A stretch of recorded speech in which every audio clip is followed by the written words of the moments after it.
A rich businessman left a suitcase filled with money in a public place as a strange experiment.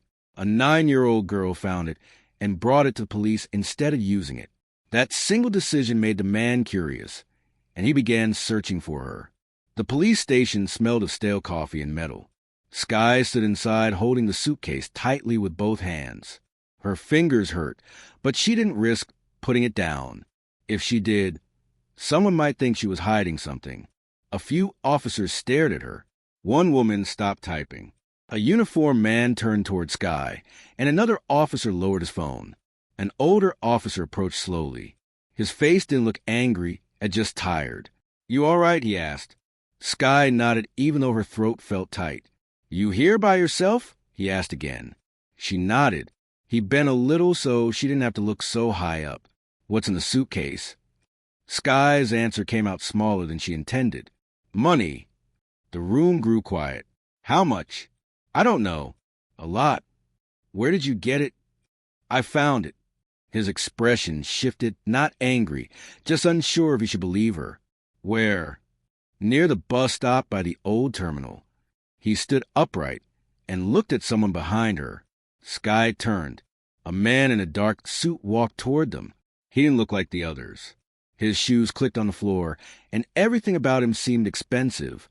He stopped and knelt fully, so their eyes matched. "Hi," he said calmly. "My name is Miles." "What's yours?" "Skye." "That's a nice name." She stayed quiet, waiting for him to blame her. "Can I ask something?" he said. She nodded. "Why did you bring all this here?" Skye thought of her mother's pale face that morning, her weak breathing, and the envelopes on the table stamped in red. "My mom is sick," Skye said. Miles didn't react. "I took some," she added. "Not all. Just enough for the hospital and rent.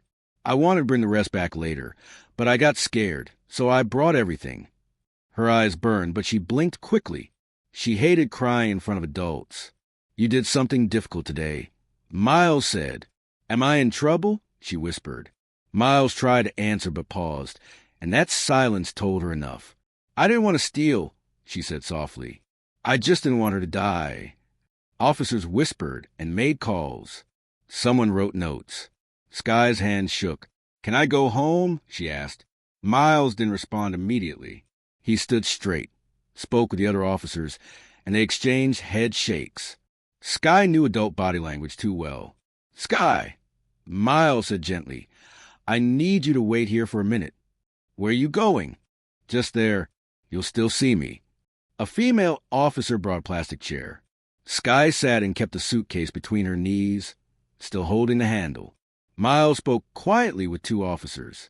One of them kept glancing at Skye, like he was trying to figure something out.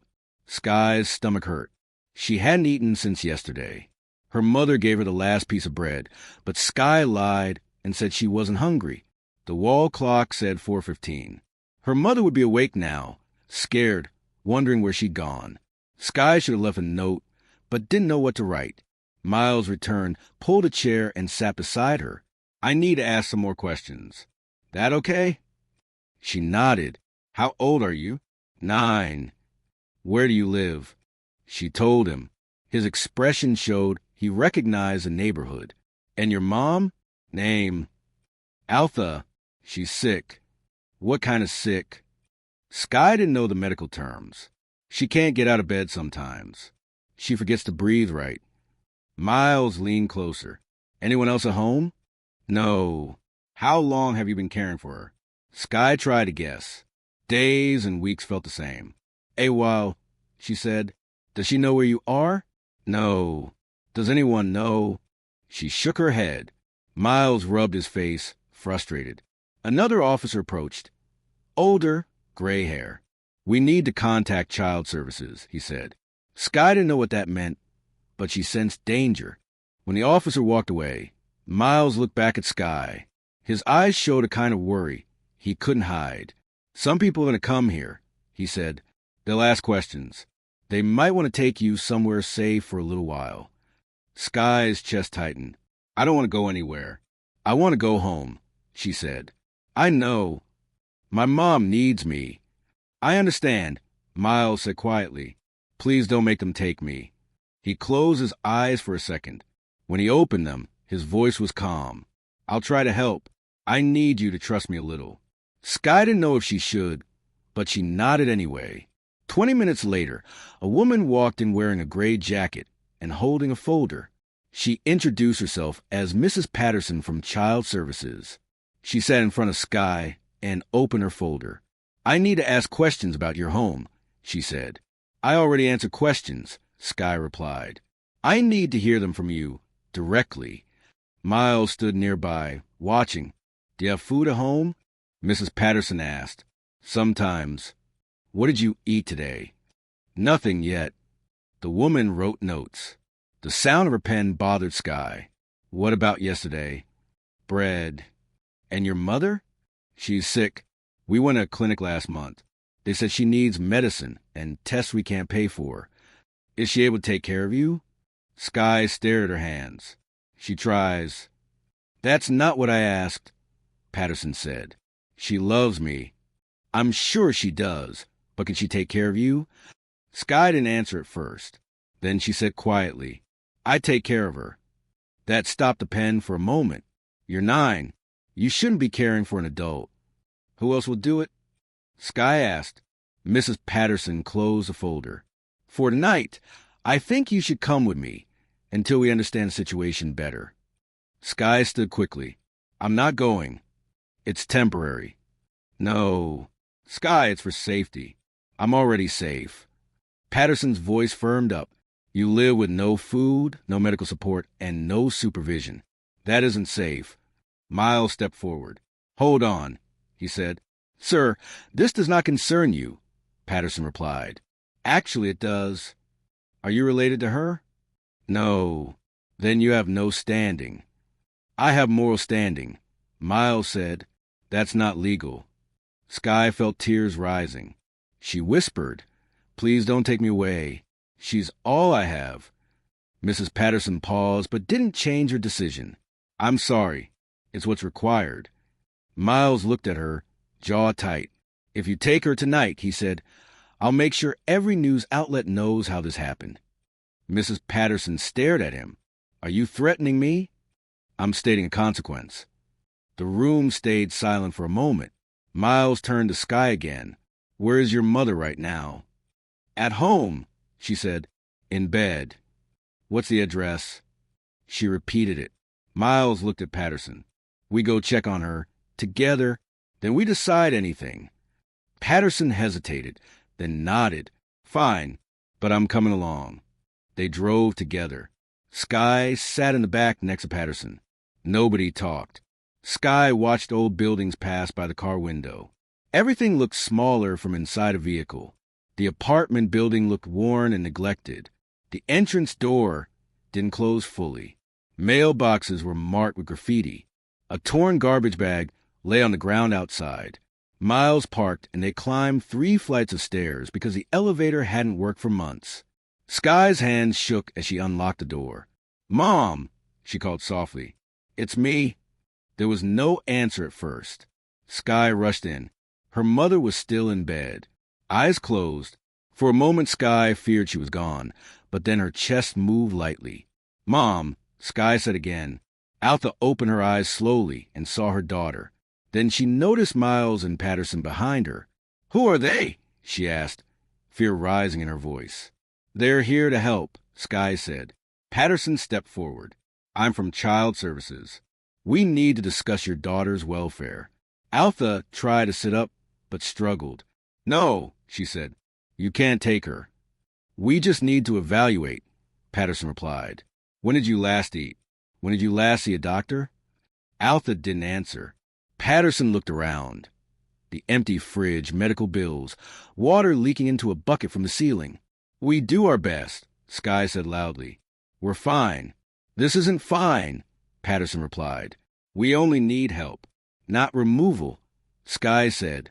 We'll decide what is needed, Patterson responded. Altha tried again to sit, her breathing weak. She's all I have, she said. Don't take her. Miles spoke for the first time in a while. How much do you need? He asked. Altha looked confused. For rent, food, medicine. How much? He repeated. She tried to think. 3,000, maybe 4. Miles made a quick call. It'll be in your account tomorrow, he said. Alpha shook her head. I can't repay you. I'm not asking. Patterson stayed firm.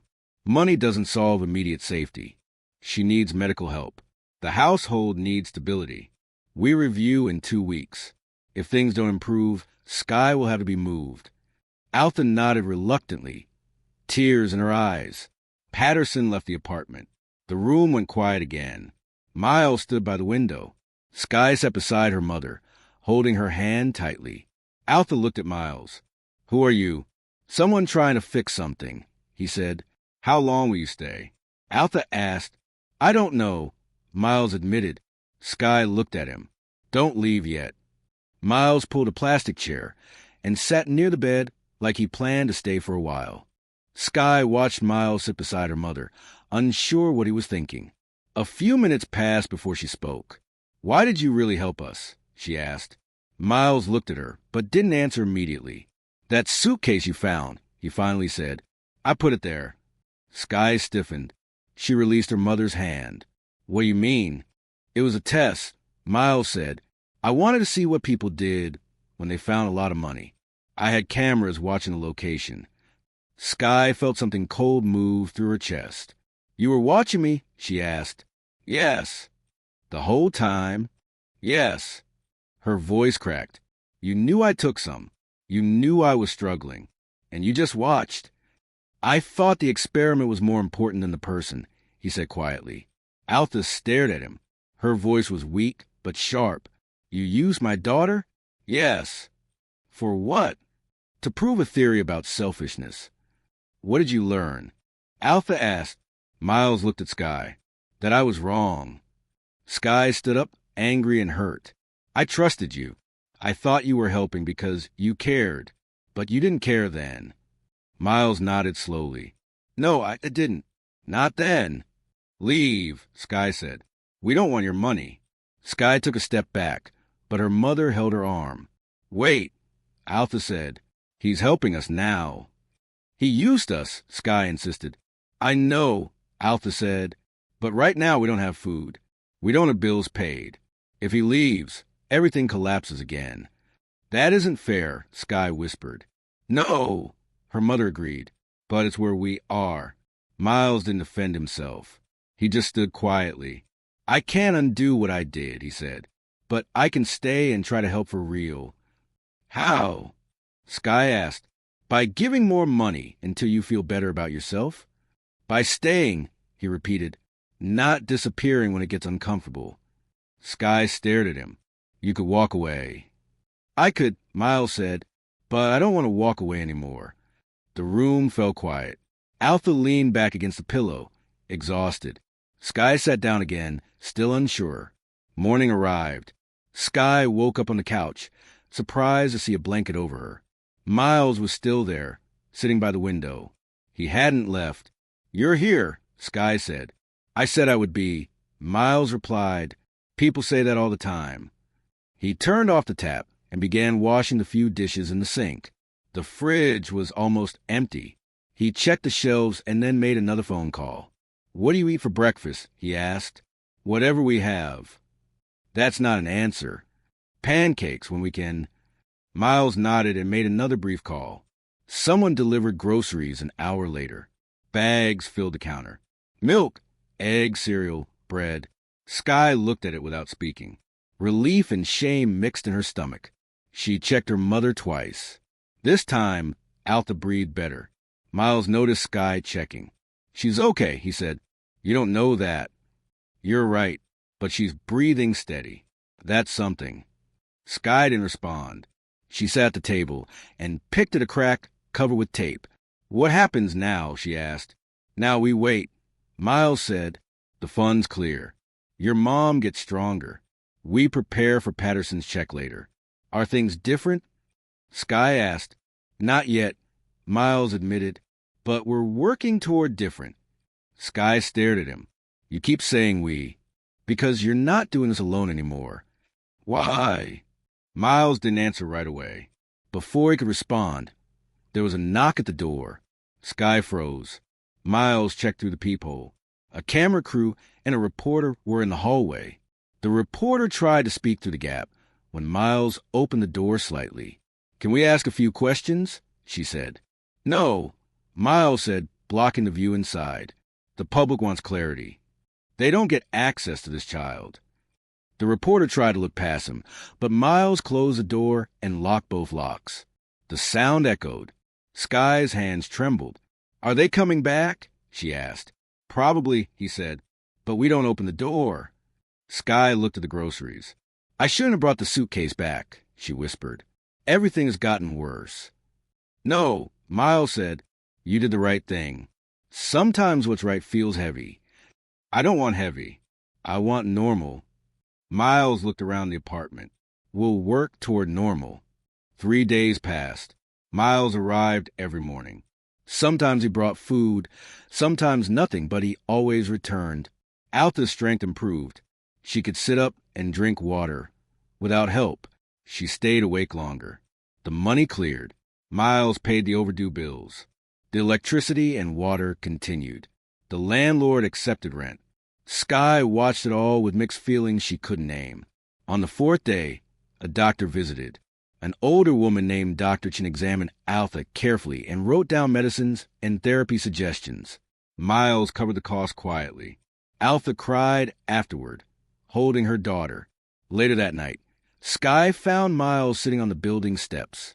She sat beside him. "Thank you," she said without looking at him. He nodded, not making a big deal out of it. "What happens when people stop caring about this story?" Sky asked. "I don't know," he said. "Will you still be here?" "Yes." "How can I trust that?" "You'll have to decide on your own," he said. "But I mean it." Sky held her cardigan tighter. The night air was cold. "I'm not your kid," she said. "I know." "Then why do you help?" Miles thought about it before he answered. "Because I spent years chasing things that didn't matter. Money, attention, reputation. You did more with fear and honesty than I did with millions. I don't want to live like I did before." Sky nodded a little, but didn't speak again. They sat quietly until the cold forced them inside. Sky returned to school the following Monday. She hadn't been in class for over a week. She told herself it was because her mother needed her, and that was true, but the other reason was harder to admit. She didn't want to face people. Miles showed up that morning with a new backpack for her. The tags were still on it. "You're going today?" he said. "I can't leave her." "Your mother will be fine for a few hours. Dr. Chin is coming by at noon." Sky glanced at her mother. Alta nodded weakly. "Go," she said. "You should be there." "What if something happens?" Sky asked. "Then Miles will come get you," Alta said. Sky looked at him. "Promise?" "I promise," Miles said. They walked to school together. Sky stopped at the front steps. Children moved everywhere, loud and careless. She didn't feel like one of them anymore. "I can't go in," she said. "Yes, you can," Miles replied. "Everyone will stare." "They might. They'll ask things." "Then you don't answer," Miles said. "You don't owe anyone explanations." "What if they're mean?" "Then you walk away. I'll be here at 3. Sky still didn't fully believe him, but she nodded and went inside. The noise was overwhelming. Lockers slammed. Voices echoed. Shoes squeaked against floors. Sky kept her head down and went to her seat. She barely sat before she heard whispering. "That's her. The girl with the suitcase. I heard she stole it. I heard they were homeless." Sky stared at her notebook and pretended she didn't hear. Miss Rivera stopped by her desk and spoke quietly. "Welcome back, Sky. If you need anything, tell me." Sky nodded without looking up. At lunch, she sat alone as always, but it felt different now. The room kept glancing at her. A girl from class walked by, hesitated, then came back. "Is it true?" she asked. "Is what true?" Sky replied, "That you found a lot of money." "I don't want to talk about it." "But did you?" Sky didn't answer. "My mom says you should have kept it," the girl said. "She says giving it back was stupid." Sky's jaw tightened. "I didn't give it back. I took it to the police. That's different. Why? Because it wasn't mine. So what? You could have used it. Sky stared at her. I did what I thought was right. The girl made a confused face and walked away. Sky didn't finish her food. In the afternoon, someone slipped a note on her desk. One word written in uneven handwriting. Thief. Sky crushed it into her pocket. Another note appeared later. You think you're better than us. She kept that one too. She didn't know why. When the final bell rang, she hurried outside. Miles wasn't there. Her chest tightened. She waited 5 minutes, then 10. Kids were collected by parents. The sidewalk emptied. Miles didn't appear. Sky walked home alone, angry and disappointed. She was 2 blocks from school when she heard someone calling her. Sky, wait. She stopped. Miles was hurrying toward her, phone in hand. His breathing was uneven. I'm sorry, he said. Traffic was blocked. There was an accident. I tried calling the office. You said you'd be there, Sky said, voice breaking. I know. I was late, not absent. It doesn't feel different. Miles crouched a little. You're right to be upset. I'm sorry. They walked in silence. At home, Alpha was awake and waiting. How was school? She asked. Bad, Sky said. I'm sorry, Alpha whispered. It's not your fault. It feels like it. Sky sat beside her mother, letting her hold her. Miles stood near the door, unsure where to fit in. I should go, he said quietly. Stay for dinner, Alpha said. It isn't much, but you should stay. Miles hesitated, then nodded. They ate simple pasta. No one talked much, but the silence didn't feel hostile. Afterward, Miles stood up to leave. Sky walked with him to the door. Tomorrow, he said, I'll be on time. 3 o'clock, not 3:15, not 3:30. Okay. And if anything happens, call the school office and they call me. Okay. Are you all right? He asked. No, Sky said, but maybe I will be. That's enough for today, Miles replied. The next morning, Miles was early. Sky saw him from the window, checking his watch. She got her backpack and left before he came upstairs. You're early, she said. I planned it. They walked quietly. Sky stopped again at the school entrance. I'm scared, she said. I know. What if it's worse today? Then we deal with it. How? What do you want to do? I should go inside, Sky said, even if I'm scared. Miles nodded. He looked almost proud. Inside, the staring returned. Someone bumped her shoulder on purpose. Someone laughed. Sky kept walking. In class, Miss Rivera talked about respect and how students should treat each other during difficult times. A few kids glanced at Sky, but she didn't look back. At lunch, Sky sat alone again until a boy from her class approached. Marcus. He set his tray across from hers. Hi, he said. Hi, Sky replied. Can I sit? You already did. Marcus smiled faintly. They ate without talking. It wasn't friendship, but it was less lonely. When lunch ended, Marcus stood. See you tomorrow. Sky nodded. Later that day, another girl approached her desk. Jasmine. I'm sorry, Jasmine said quietly. For what? Sky asked. For what people said. It isn't fair. It's fine, Sky said. No, it isn't. I just wanted you to know not everyone agrees. Jasmine left before Sky could respond. At dismissal, Miles was waiting exactly at 3. Sky felt something unclench inside. How was today? He asked. Better. Good. They walked home. Sky told him about Marcus and Jasmine. He listened without interruption. At the apartment, her mother was standing in the kitchen making tea, steady on her feet. Sky stopped at the doorway and stared. You're up? Sky said. I'm up, Alpha said, smiling. Miles watched quietly. Alpha didn't look drained anymore. She looked present. Sky felt tears she didn't expect. This time, they weren't from fear or shame. That night, everyone sat together for tea. Nothing important was said. Normal conversation. The kind Sky hadn't had in a long time. She went to bed feeling something unfamiliar. Not safety. Not happiness. Something in between. The next mornings grew easier. Miles brought breakfast one day. Another day, he just walked Sky to school and left. Bit by bit, the routine started to form. Sky didn't trust it yet, but she didn't reject it either. A few weeks passed and routine settled in. Sky went to school regularly. Marcus sat with her at lunch every day. Jasmine joined when she felt brave. They talked about normal things: homework, movies, teachers. Nobody mentioned the suitcase.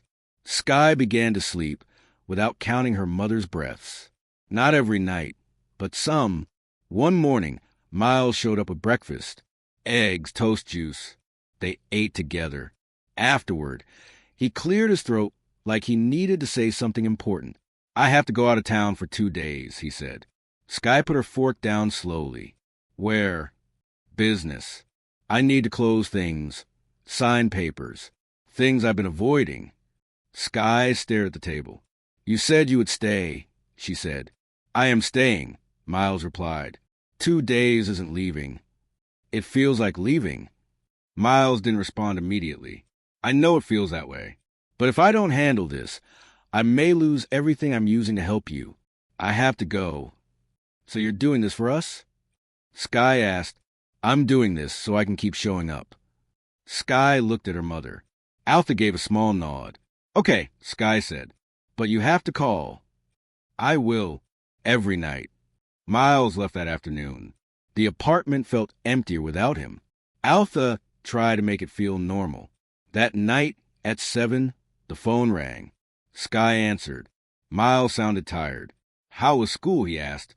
"It was okay," Sky said. "Marcus sat with me again." "That's good." They talked for 20 minutes about simple things and said goodnight. The next day, Mrs. Patterson called. She said she would visit on Friday morning. Alpha's hands shook after she hung up. "It will be fine," Sky said. "What if it isn't?" her mother asked. "Then we deal with it." Sky realized she was repeating Miles. That night, Miles called again. Sky told him about Patricia's visit. "I'll be back before she comes." Miles said, "Promise?" "Yes." The next morning passed slowly. Sky checked the window every hour. Noon came. Miles still wasn't back. Evening came. Still nothing. Calls went to voicemail. "He's probably on a plane," Alpha said, though she didn't sound convinced. Sky said nothing. The next morning she woke early and dressed before her mother. She stood near the window until her legs hurt. Patterson was coming today. At 8:30, someone knocked. Alpha opened the door. Patterson stood there with her folder. Same gray jacket, same stiff smile. "Good morning," she said. She entered and looked around. The kitchen was clean, groceries neatly stacked, utilities on.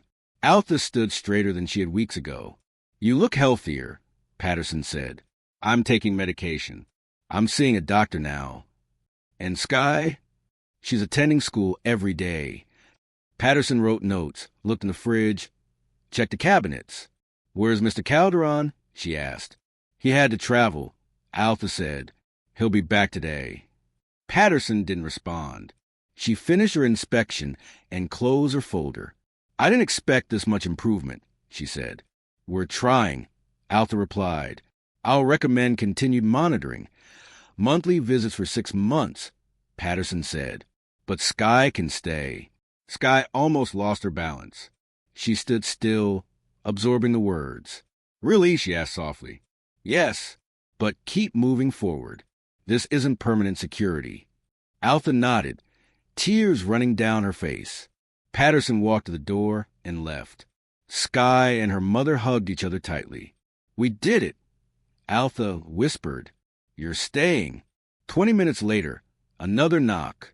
Sky expected Patterson again, but when she opened the door, Miles stood there, exhausted, wrinkled suit, red eyes. "I'm sorry," he said immediately. "Flight delays. Canceled. I drove all night."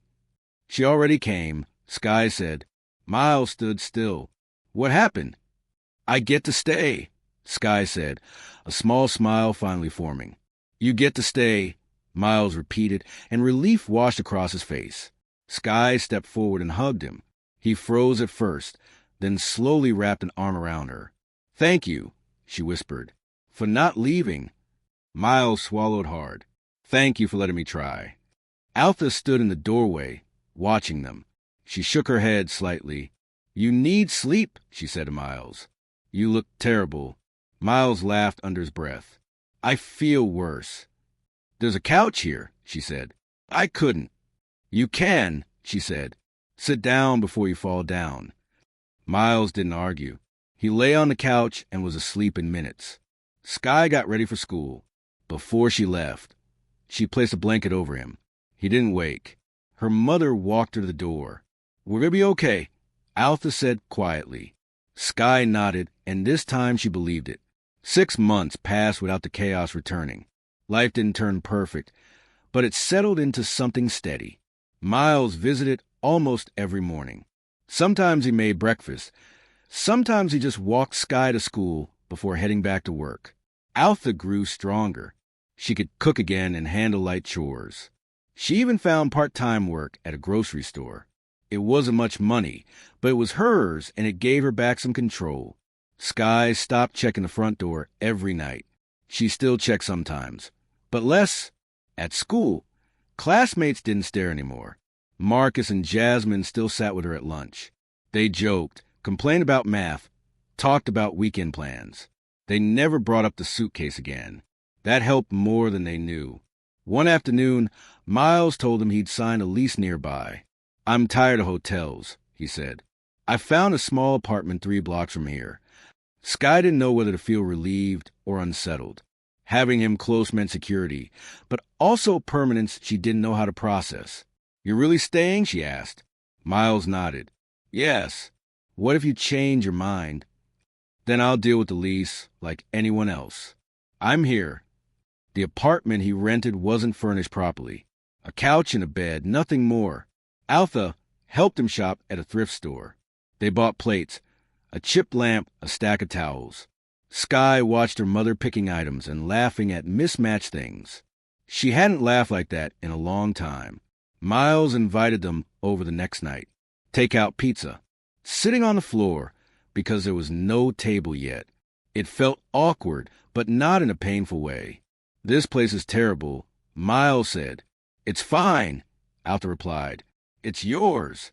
Sky agreed quietly. A few weeks later, Marcus invited Sky to his birthday. Pizza and games at his house. She hesitated at first. She hadn't been to a party in years. "Should I go?" she asked Miles. "You should try," he said. "You deserve to do normal things."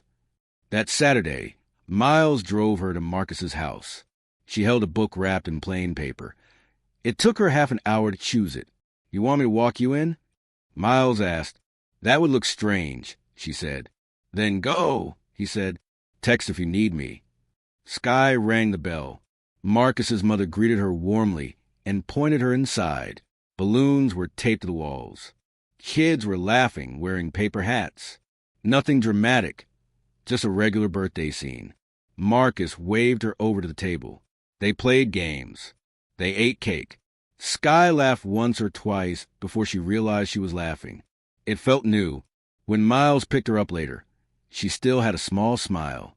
"How was it?" he asked. "It was good." He looked relieved, like he'd been worrying about her for hours. At home, Alpha waited for details. Sky told her about the games, the birthday hats, how Marcus's younger sister kept stealing slices of pizza. That night, Sky realized her world had changed. Small things felt possible again. The following week, Patterson made her monthly visit. She checked the cabinets, the fridge, the bills. Alpha answered questions calmly. Sky's school attendance was marked strong. Patterson closed her folder. "You're maintaining stability," she said. "Keep going." After she left, Alpha sat on the sofa. "Every time she comes, I'm afraid she'll take you," she admitted. "She won't," Sky said. "I still think it," her mother whispered. Sky understood. She felt the same fear sometimes. Later that day, Miles arrived with groceries, even though they didn't urgently need them. "I think I have a problem," he joked. "What problem?" Alpha asked. "I don't know what to do with myself anymore. Work used to take every hour." "It's all right to not feel every hour," she said. It's strange, he admitted. Sky looked up from her homework. You can help me with math, she said. Miles blinked. Fractions? I'm bad at fractions. I might be worse. Then we'll be bad together, Sky said. They worked until she understood it. He didn't rush her. He didn't correct her with frustration. It was the longest anyone had ever spent helping her. Later that night, Sky asked her mother something. Are we a family now? Her mother didn't answer immediately. What do you think? She asked. I'm not sure, Sky said. Having more people feels new. Altha nodded. New doesn't mean wrong, she said. It just means it takes time. Sky looked around the living room. Tiny, worn, but full of quiet routine. Something steady. Something safer than anything she remembered. It feels like something close to family, she said. Her mother didn't argue with that. 3 more months passed. By then, life had formed a rhythm that felt natural. Sky turned 10 in March.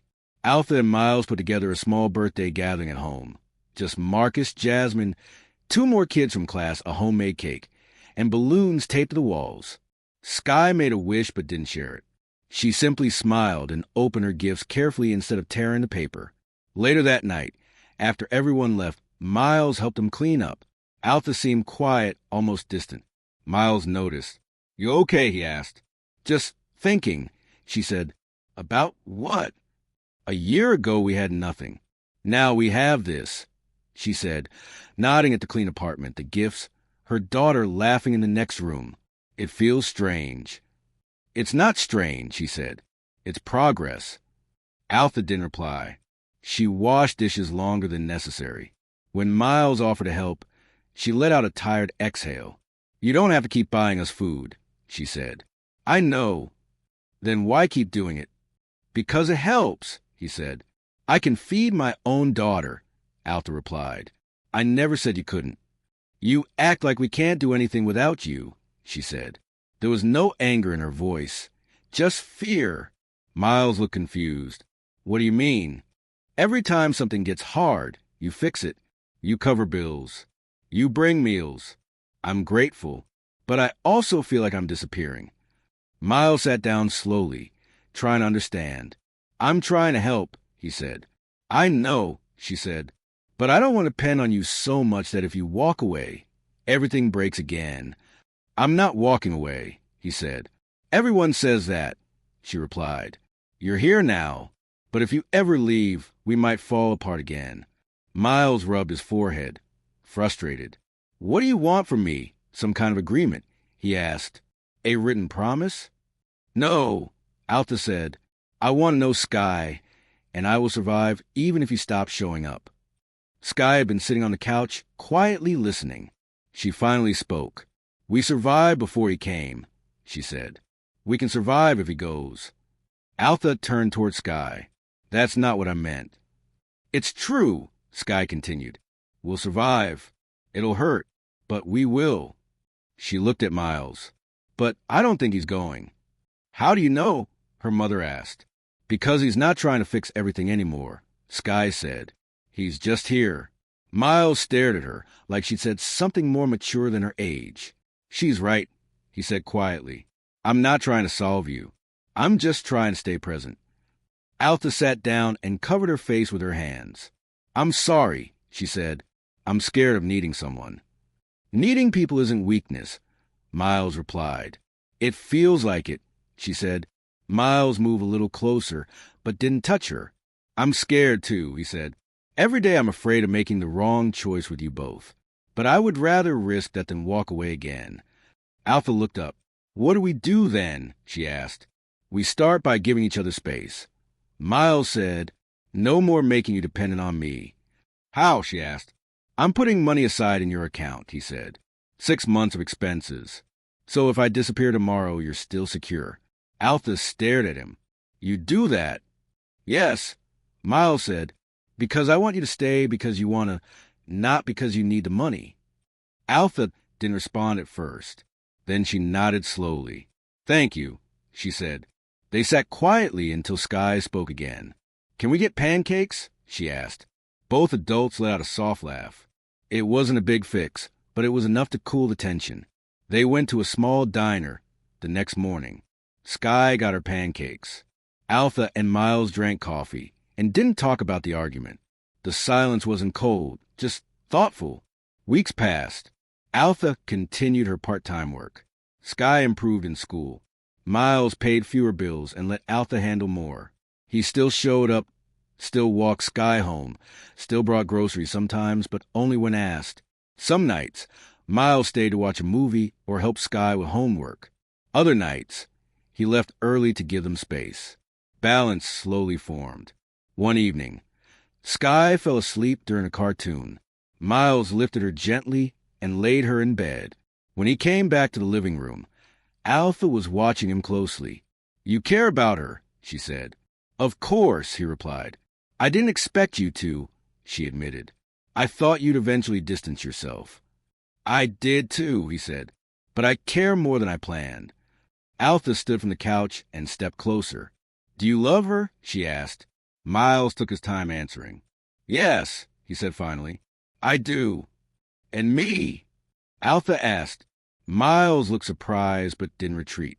"I love you too," he said. "I don't know when it happened, but I do." Alpha didn't move away. "I think I've loved you for a while," she said. "I was just afraid to call it love." Miles shook his head slightly, troubled. "I'm not good at this.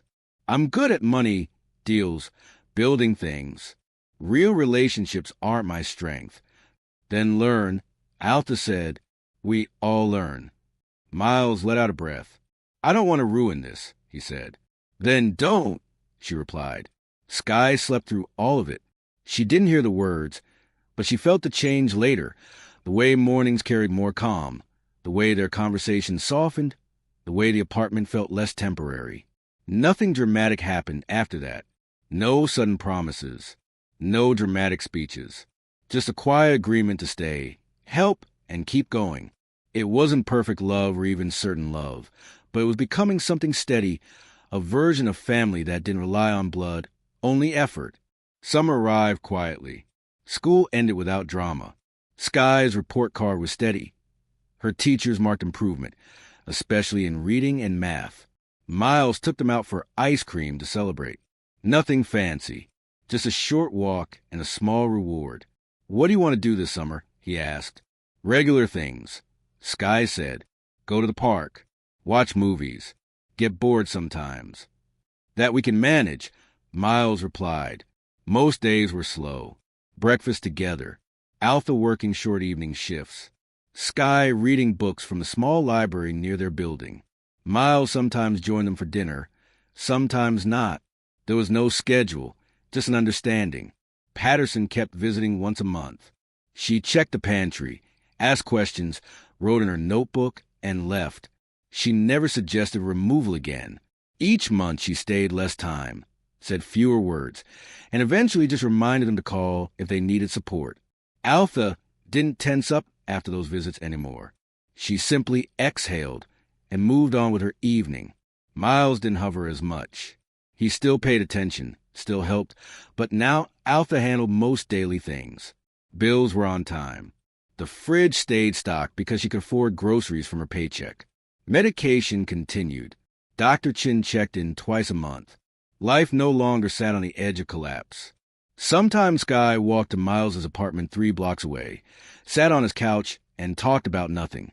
Movies, school, the weather. Other times she stayed home and gave herself space. Miles never demanded her attention. He only waited if she needed him. One Saturday afternoon, they all went to a park. Not a special outing, just a blanket, a sandwich bag, and quiet shade. Kids played nearby. Dogs barked. Someone flew a kite. Sky lay back on the grass and stared at clouds drifting. "This is boring," she said. "Boring can be good," Miles replied. "I like boring," Alpha said.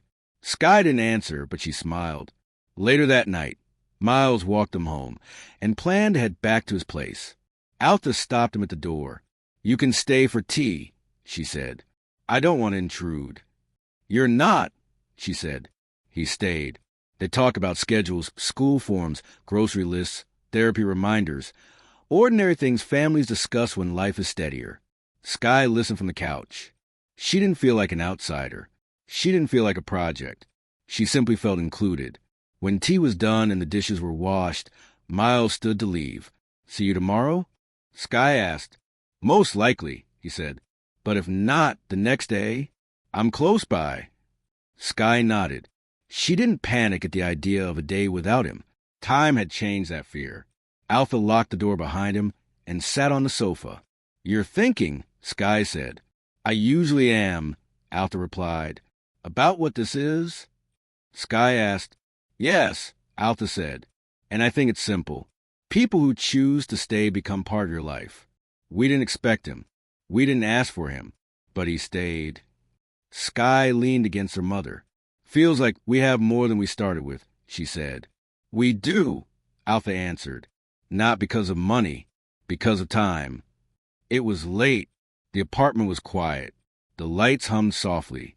Outside, the hallway settled for night. Sky stretched out on the couch. "I never made a wish at my birthday party," she said. "I just pretended." "What would you have wished for?" her mother asked. "Nothing new," Sky said. "Just that nothing falls apart." Alpha brushed hair from Sky's forehead. "Things fall apart sometimes," she said. "But now we have help putting them back." Sky closed her eyes. "That's enough," she said. And for the first time in her life, she meant without forcing herself to believe it.